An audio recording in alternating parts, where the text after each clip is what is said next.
Assalomu alaykum hurmatli vatandoshlar va odatdagi yangiliklarimizni boshlaymiz. Boshlashdan oldin katta iltimos, meni ko'rayotgan bo'lsangiz, podpiskani bosinglar. Podpiska bizning kanalimizga rivojlanishiga juda ham yordam beradi. Iltimos, shuni bosib qo'yinglar. Moskva hamda Moskva oblasti va Sankt-Peterburgdagi hamyurtlarimizga 10 yillik stajiga ega ishonchli dokument xizmatlarini taklif qilamiz.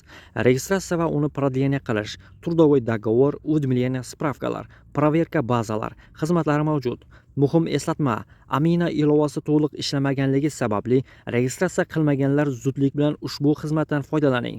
Hoziroq ekrandagi raqamlarga qo'ng'iroq qiling yoki WhatsAppdan yozing.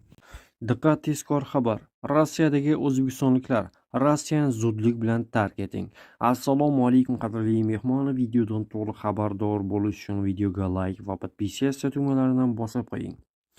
Alisher Qodirov o'zbekistonliklarni zudlik bilan Rossiyani tark etishga chaqirdi. O'zbekiston Respublikasi Oliy Majlisi Qonunchilik palatasi spikeri o'rinbosari, Milliy tiklanish demokratik partiyasi raisi Alisher Qodirov Rossiyada bo'lib turgan o'zbekistonlik migrantlarni mamlakatni zudlik bilan tark etishga chaqirdi. Bu haqda u o'zining ijtimoiy tarmoqlardagi sahifasida yozdi. Uning ishoning deya urg'ulashicha, Rossiyada bundan buyon vaziyat oy sayin faqat yomonlashadi. Alisher Qodirov birinchi marta Rossiyadagi o'zbekistonliklar migrantlarga mamlakatni tark etishga chaqirib, u yerga ish izlab bormaslik haqida gapirmayapti. Deputat Rossiyaning Ukrainaga nisbatan bosqinni qorlaydigan o'zbekistonliklar migrantlarga nisbatan mamlakatdagi g'ayriinsoniy holatlarga keskin munosabat bildirgan sanoqli faollardan hisoblanadi. U navbatdagi postida yana migrantlarga yuzlanarkan, ularni daromad uchun oilasining ko'z yoshlariga sabab bo'lib qolmaslikka chorlagan. Aqlingizni ishlating, Rossiyadan tezroq keting. Hech qanday daromad ota-onalar va farzandlaringizning ko'z yoshiga arzimaydi, dedi u. Manbalarga ko'ra, voqea 12 dekabrda Xabarovskdagi kafelardan birida sodir bo'lgan. Politsiyaning maxsus bo'lmasi OMON xodimlari kafelardan biriga sababsiz bostirib kirib, u yerdagi o'zbekistonliklarni ayovsiz kaltaklagan. Natijada 2 fuqaro boshidan jiddiy jarohat olib, komaga tushgan. Ularning qo'l-oyoqlari sindirilgan. Komaga tushganlardan biri bir necha kundan keyin vafot etgan. Yana bir o'zbekistonlik hozirda shifoxonada og'ir ahvolda davolanmoqda.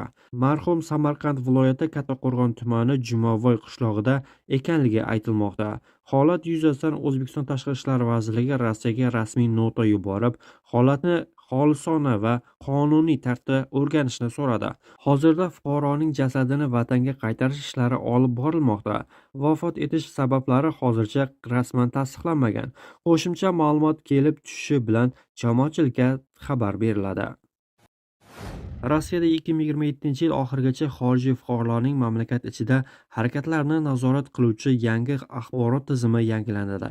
2026-yilda esa xorijiy fuqarolarni biometrik identifikatsiya qilish tizimi ishga tushirilishi rejalashtirilgan. Bu haqida mamlakat hukumatining migratsiya siyosati sohasidagi rejasida so'z boradi.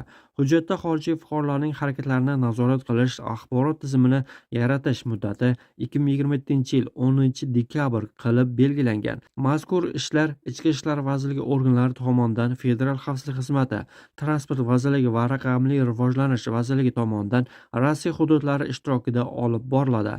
Shuningdek, Rossiya Ichki ishlar vazirligi 2027-yilga qadar xalqaro aviakompaniyalarning aviachiptalarni bron qilish tizimlariga kirish huquqini oladi. Bu xorijiy tashuvchilarni Rossiyaga kirishi taqiqlangan chet el fuqarolari haqida oldindan xabardor qilish maqsadida amalga oshiriladi. Ichki ishlar vazirligi rejalarida shuningdek ochiq manbalarni tahlil qiluvchi axborot tizimini yaratish ham ko'zda tutilgan.